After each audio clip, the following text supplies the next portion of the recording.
بسم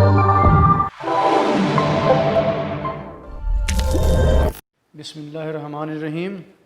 میں نصر اللہ پتافی۔ بیٹا آج ہمارا فرسٹ ایئر اردو کا لیکچر ہے۔ آج ہم نے پڑھنا ہے، یہ نظم پڑھ رہے ہیں میدان کربلا میں صبح کا منظر، جس کے شاعر ہیں میر انیس۔ میر انیس ان کا اصل نام ببر علی تھا۔ 1800 میں فیض آباد میں پیدا ہوئے اور میر خلیق والد اور دادا میر حسن تھے ان کے۔ انیس کا کمال جو ہے وہ مرثیہ نگاری ہے، اور مرثیے ایسے لکھتے ہیں کہ خود بھی لکھتے اور بلکہ مشاعروں میں بھی مرثیے وغیرہ پڑھا کرتے تھے، اور پڑھنے کا انداز ایسا دلکش اور پر اثر ہوتا تھا کہ ایک سماں باندھ دیتے تھے، اور ایسے لگتا ہے کہ انہوں نے دل میں ایک چھوٹی سی کربلا بنا رکھی ہے۔ اور ان کے جو مرثیے ہیں اتنے لمبے اور بڑے لکھا کرتے تھے کہ ایک ایک مرثیہ جو ہے 300-400 اشعار سے کم کا نہ ہوتا تھا۔ اور میر انیس 1874 کو وفات پائی انہوں نے۔ اب آتے ہیں اس کی تشریح کی طرف۔ تو یہ انہوں نے میدان کربلا میں صبح کا منظر پیش کیا ہے۔ تو دیکھیں ذرا، ٹھنڈی ہوا میں سبزہ صحرا کی وہ لہک، شرمائے جس سے اطلس سے زنگاری فلک، وہ جھومنا درختوں کا پھولوں کی وہ مہک، ہر برگ گل پہ قطرہ شبنم کی وہ جھلک، ہیرے خجل تھے گوہر یکتا نثار سے، پتے بھی ہر شجر کے جواہر نگار تھے۔ دیکھیں سبزہ صحرا کے معنی ہیں صحرا کی گھاس، لہکنا، لہک لکھا ہوا ہے، جھومنا یا ہوا سے ہلنا، اطلس اعلیٰ اور ریشمی کپڑے کو اطلس کہا جاتا ہے، بہترین قسم کا جو ریشم ہو اطلس کہلاتا ہے۔ زنگاری فلک، نیلا آسمان یا سبز رنگ، جس میں سبز رنگ نمایاں ہو، مہک، مہک کے معنی خوشبو، برگ گل، پھول کی پتی، جھلک، عکس یا روشنی۔ خجل ایک لفظ استعمال کیا ہے، ہیرے خجل تھے گوہر یکتا نثار سے۔ خجل کے معنی ہوتے ہیں شرمندہ، گوہر یکتا قیمتی موتی، بے مثال موتی، شجر درخت، اور جواہر نگار موتیوں کی طرح خوبصورت۔ مفہوم ہے اس کا کہ دشت کربلا میں ٹھنڈی ہوا سے گھاس جھوم رہی تھی، سبز گھاس سے نیلا آسمان بھی شرما رہا تھا، درختوں کے جھومنے سے اور پھولوں کی پتیوں پر شبنم کے قطروں پر ہیرے جواہرات قربان ہو رہے تھے، ہر درخت کے پتے بھی یوں محسوس ہوتا تھا کہ ہیرے ٹانک دیے گئے ہیں۔ تو کیونکہ آج تک ہم نے میدان کربلا کے بارے میں حضرت امام حسین رضی اللہ تعالیٰ عنہ سے متعلق جو باتیں بھی سنی، تو وہاں گرمی کی شدت کو نمایاں طور پر بیان کیا جاتا ہے، لیکن یہاں میر انیس نے صبح کے منظر کو پیش کر دیا ہے۔ تو صبح کے منظر کو جب پیش کریں گے تو ظاہر ہے صبح کے وقت میں جو ٹھنڈی ہوائیں چلتی ہیں، سہانا موسم ہوتا ہے، تو اسی کو ہی اس نے یہاں جو ہے گفتگو میں لانا ہے۔ تو یہ بات واضح ہوتی ہے کہ شاعر کوئی بھی ہو، اس نے اپنی شاعری میں ہمیشہ مبالغہ آرائی سے کام لیتا ہے۔ اگر شاعر اپنی شاعری میں مبالغہ آرائی سے کام نہ لے تو اس کی شاعری میں وہ دلکشی، وہ رونق، وہ خوبصورتی وہ جو ہے نا وہ پیدا نہیں ہو سکتی۔ مبالغہ آرائی کا مطلب ہوتا ہے کہ بات کو بڑھا چڑھا کر بیان کرنا، حقیقت کچھ اور ہو اسے ایک طرف رکھ دینا اور اپنی طرف سے بات کو جو ہے نا بڑھا چڑھا کر بیان کرنا، اسے مبالغہ آرائی کہتے ہیں۔ اور میر انیس کی شاعری میں مبالغہ آرائی جو ہے نا وہ عروج پر ملتی ہے۔ تو دیکھیں ذرا اس کی تشریح میں کہ میر انیس لکھنؤ کے سب سے بڑے مرثیہ نگار ہیں۔ اشعار میں تشبیہات و استعارات اور صنائع الفاظ اور تراکیب کے انتخاب میں بے مثال ہیں۔ یہ نظم ان کے ایک طویل مرثیے کا ابتدائیہ ہے جو ان کے تخیل، منظر نگاری اور لفظی تصویر کاری کی عمدہ مثال ہے۔ تو تشریح طلب بند کے پہلے مصرعے میں شاعر کہتا ہے کہ صبح سویرے جیسے ہی سورج مشرق کے ابر آلود افق سے جھانک رہا تھا تو ایسے سہانے وقت میں ٹھنڈی ٹھنڈی ہوا کے خوشگوار جھونکے چل رہے تھے۔ یہ ہوا روح کے لیے باعث تسکین اور جسم کے لیے باعث راحت تھی، اور پھر اس مست و بے خود کر دینے والی ہوا نے دشت کربلا کی ہری ہری گھاس کو بھی رقاص بنا رکھا تھا کہ ہوا میں ہری ہری گھاس جھوم رہی تھی، ایسے جیسے رقص کر رہی ہو۔ اس باد صبا کے جھونکوں سے متاثر ہو کر گھاس بھی جھوم رہی تھی۔ غرض یہ کہ یہ سما نہایت ہی حسین تھا کہ ایک شاعر نے بھی ذرا اس کی عکاسی کی ہے، یہ سرد شبنمی ہوا، یہ صحت آفریں سما، یہ سرد شبنمی ہوا، یہ صحت آفریں سما، یہ فرش سبز گھاس کا، یہ دل فریب آسماں۔ تو دوسرے مصرعے میں شاعر کہتا ہے کہ نباتات کی تازگی اور سرسبز گھاس کی لہلہاہٹ اور اس کی کثرت، نیلے آسمان جس میں سبز رنگ نمایاں تھا اس کو خجل کیے ہوئے تھا، یہ اس قدر حسین و دلکش منظر تھا کہ شاید چشم فلک نے نہ دیکھا ہوگا، لہٰذا پہلی مرتبہ اس قدر جاذب نظر منظر آسمان کو شرمندہ کیے جا رہا تھا۔ مزید یہ کہ سبزہ صحرا کی ہریالی کے سامنے سبز ریشمی کپڑا بھی حقیر نظر آ رہا تھا کہ ایک شاعر یوں گویا ہوتے ہیں کہ صبح کا منظر ہے کتنا دل نشیں، صبح کا منظر ہے کتنا دل نشیں، ہر طرف ہے نور سا پھیلا ہوا۔ تو تیسرے مصرعے میں شاعر کہتا ہے کہ ایسے حسین نظارے کو دیکھ کر درختوں کی ٹہنیاں بھی عالم مستی میں محو رقص تھیں، اور اس پر نور فضا اور پر سرور ہوا نے اسے بھی عالم وجد میں لا کھڑا کیا تھا، اور سونے پہ سہاگا یہ کہ اس قدر لطیف ہوا میں پھولوں کی خوشبو، گلاب کی فرت بخش مہک اور چنبیلی کی خوشبو شامل ہو کر فضا کو مہکا رہی تھی۔ چوتھے مصرعے میں شاعر کہتا ہے کہ یہ تو زمینی اشیاء کی متنوع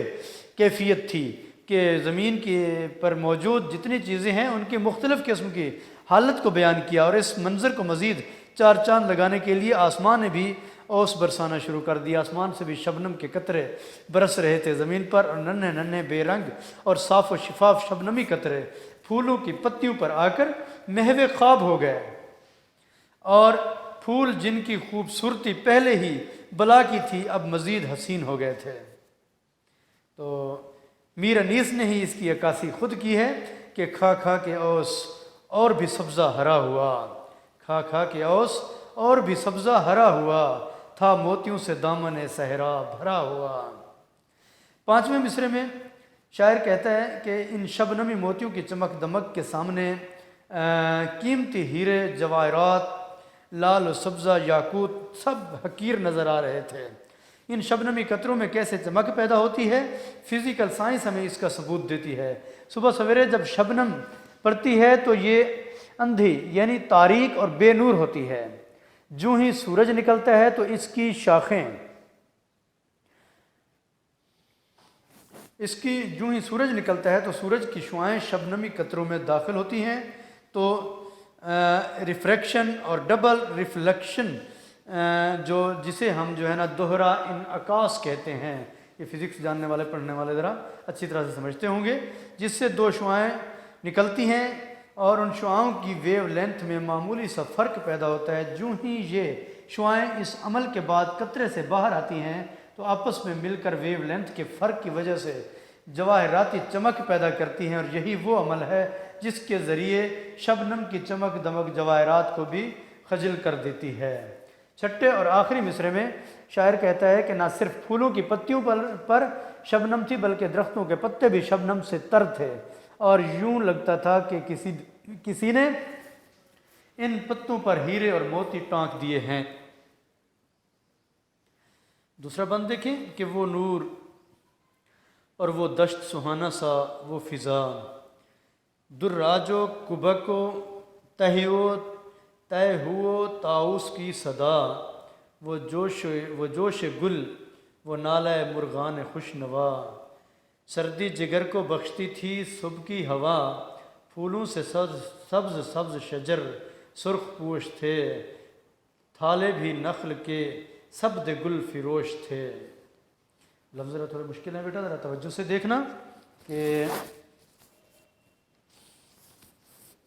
کیا کہتا ہے کہ نور، نور کے معنی روشنی اور چمک، دشت صحرا اور سہانا خوبصورت یا خوشگوار فضا۔ دراج، یہ دراج ہے تیتر یا تیتر کی قسم کا ایک پرندہ یا تیتر ہی کہہ لیں اس کو۔ کبک چکور، تیہو ایک لفظ استعمال کیا ہے اس نے، تیہو بھی تیتر کی قسم کا ایک پرندہ ہے۔ یہ لکھا ہے نا اس نے کہ کبک و تیہو، کبک چکور کو کہتے ہیں اور تیہو بھی تیتر قسم کا ایک پرندہ ہے، تیتر کی شکل کا۔ اور طاؤس کے معنی مور اور صدا آواز، اور وہ جوش ہجانی کیفیت، اور نالہ مرغان خوش نوا دلکش آواز میں گیت گانے والے پرندوں کی آواز۔ شجر کے معنی درخت ہوتے ہیں، اور سرخ پوش کے معنی سرخ لباس پہنے ہوئے، اور اس کے ساتھ تھالے درختوں کے ارد گرد کی گول کیاری جو پانی دینے کے لیے بنائی جاتی ہے، درخت ہوتا ہے اس کے تنے کے نیچے جڑوں کے اوپر وہ جو گول کیاری بنائی جاتی ہے جس پر پانی ڈالا جاتا ہے درختوں کے لیے، اسے تھالا کہتے ہیں یا تھالے۔ اور نخل کے معنی درخت، سبد گل فروش پھول بیچنے والی ٹوکری۔ تو اس کا مفہوم ہے کہ خوبصورت صحرا میں خوشگوار ہوا بھی تھی، دراج و کبک اور تہی و اپنا طاؤس کی آوازیں آ رہی تھیں، پھولوں پر بھی ہیجان طاری تھا اور خوش آواز پرندے گیت گا رہے تھے۔ صبح کی ٹھنڈی ہوا سے سردی کا احساس پیدا ہو رہا تھا، اور سرسبز درختوں کو پھولوں کی کثرت نے سرخ کر دیا تھا۔ یوں لگتا تھا جیسے درختوں کے ارد گرد کی زمین کسی گل فروش نے پھولوں سے بھر رکھی ہو۔ تو دیکھیں میر انیس اس تشریح طلب بند کے پہلے مصرے میں وہی کیفیت دوبارہ بیان کر دی ہے اس نے جو پہلے بند میں تھی، کہ سورج کی پرنور شعاؤں سے میدان کربلا میں روشنی کا سماں ہو رہا تھا۔ یہ نور فرحت بخش اور طبیعت کو خوشی عطا کرنے والا تھا، اور جس سے آل شاہ کونین لازمی طور پر سکون حاصل کر سکتے تھے۔ آل شاہ کونین سے مراد کیا کہا میں نے کہ حضرت امام حسین اور ان کی آل جو ہے وہ اس پر نور اور پر فضا مقام پر خوبصورت سہانے موسم میں جو ہے وہ سکون حاصل کر سکتے تھے، اور اس پر نور اور دلکش منظر میں ٹھنڈی ٹھنڈی ہوا کے خوشگوار جھونکے آ رہے تھے۔ ان صحت آفرین سرد جھونکوں نے صحرا کو مزید دلکش اور خوبصورت بنا دیا تھا، چنانچہ میدان کربلا میں نہایت حسین و جمیل اور ایسا منظر پیدا ہو چکا تھا جو آسمان کے لیے بھی قابل رشک تھا۔ تو شاعر نے اس کی عکاسی کچھ یوں کی ہے کہ فضا ہو رہی تھی حسین و معطر، فضا ہو رہی تھی حسین و معطر، چمکتے تھے ہر سمت شبنم کے گوہر۔ دوسرے مصرے میں شاعر کہتا ہے کہ یہ حسین منظر دیکھ کر پرندے بھی اپنی خوشی کا اظہار دلکش آوازوں میں کر رہے تھے، تیتر بھی نغمہ سرائی کر رہے تھے، درختوں کی ٹہنیوں پر بیٹھے چکور بھی اپنی شیریں بیانی سے دشت کربلا کی خوبصورتی بیان کر رہے تھے، تیہو کی صداؤں سے بھی دشت گونج رہا تھا، اور مور یعنی طاؤس جو تھے جس کا وجود بھی صحرا کی خوبصورتی میں اضافہ کر رہا تھا اور اپنی خوبصورت آواز میں نغمہ سرائی کر رہا تھا۔ تیسرے مصرے میں شاعر کہتا ہے کہ گلاب کا پھول جس کو ساکت جاندار کہا جاتا ہے اس موقع پر اپنا سکوت قائم نہ رکھ سکا، اور سہانے دشت کی دلکش اور رعنائی کو دیکھ کر اپنے جذبات قابو میں نہ رکھ سکا، چنانچہ گلاب کا جوبن اور جوش و جذبہ قابل دید اور قابل رشک تھا، یعنی پھولوں پر بھی مستی چھائی ہوئی تھی، اور مزید اس پر یہ کہ خوش آواز پرندے بھی نغمہ سرائی میں مصروف تھے، یوں لگتا تھا کہ یہ خوش آواز پرندے جو ہیں آل رسول صلی اللہ علیہ وآلہ وسلم اور لخت جگر بطول کی آمد پر ان کی تعریف کر رہے ہیں اور عقیدت کا نذرانہ پیش کر رہے ہیں۔ چوتھے مصرعے میں شاعر کہتا ہے کہ میدان کربلا میں جو خوشگوار ہوا چل رہی تھی وہ شبنم کے لیے خوشگوار تھی۔ یہ ہوا اتنی زیادہ سرد نہ تھی کہ جسم کو نہ خوشگوار ٹھنڈک کا احساس ہو، بلکہ دلکش اور خوشگوار احساس جو انسان کے نہ صرف وجود بلکہ رگ و ریشہ میں سرایت کرتا چلا جاتا تھا۔ جگر کو سردی بخشنے کے علاوہ یہ ہوا ٹھنڈک اور خوشبو بھی عطا کرتی تھی۔ پانچویں مصرعے میں شاعر کہتا ہے کہ صحرا میں درختوں کی عجب کیفیت تھی۔ ایک تو درختوں کا رنگ ہی سبز تھا۔ عام مشاہدہ ہے کہ ہلکا نیلا رنگ جیسے آسمان اور سبز رنگ آنکھوں کو تازگی بخشتے ہیں، جیسا کہ آج سائنس نے بھی یہ ثابت کر دیا ہے کہ انسانی آنکھ پر رنگوں کے اثرات لازمی طور پر واقع ہوتے ہیں۔ چنانچہ ایک طرف تو درختوں کے پتوں کا اپنا رنگ خوشگوار تھا تو دوسری طرف پھولوں سے لدے ہوئے یوں لگتا تھا گویا درختوں نے سرخ لباس پہن لیا ہو۔ چھٹے مصرعے میں کیا کہا شاعر نے؟ چھٹا مصرعہ ہے کہ تھالے بھی نخل کے سبز گل فروش تھے۔ تو چھٹے مصرعے میں شاعر کہتا ہے کہ درختوں کے ارد گرد پانی دینے کے لیے جو گڑھے بنائے جاتے ہیں وہ بھی پھولوں سے بھرے ہوئے تھے۔ دراصل شاعر کا جو مقصد ہے کہنے کا کہ پھولوں کی کثرت کا اظہار ہے، اس مصرعے میں شاعر نے جو ہے صنعت حسن تعلیل کا استعمال کیا ہے کہ پھولوں کی کثرت تیز ہوا کے جھونکوں کی وجہ سے ہوئی ہے، جس نے پھولوں کو ٹہنیوں سے الگ ہونے پر مجبور کر دیا اور پھولوں نے لڑکھڑاتے ڈگمگاتے درختوں کے ارد گرد گڑھوں میں پناہ لے لی، اور یوں لگتا تھا کہ گویا کسی پھول بیچنے والے کی ٹوکری ہو اور جس نے اس میں پھول سجا رکھے ہوں۔ تو لہذا یوں کہہ سکتے ہیں ہم کہ کیاری عام سطح زمین سے گہری ہوتی ہے، اس لیے اسے ٹوکری سے تشبیہ دی جا سکتی ہے جو کہ نہایت موزوں ہے، اور علامہ اقبال نے بھی اس کی عکاسی کچھ ان الفاظ میں کی ہے کہ پھول ہیں صحرا میں یا پریاں قطار اندر قطار، پھول ہیں صحرا میں یا پریاں قطار اندر قطار، اودے اودے نیلے نیلے پیلے پیلے پیرہن۔ بیٹا آج کا ہمارا لیکچر مکمل ہوا،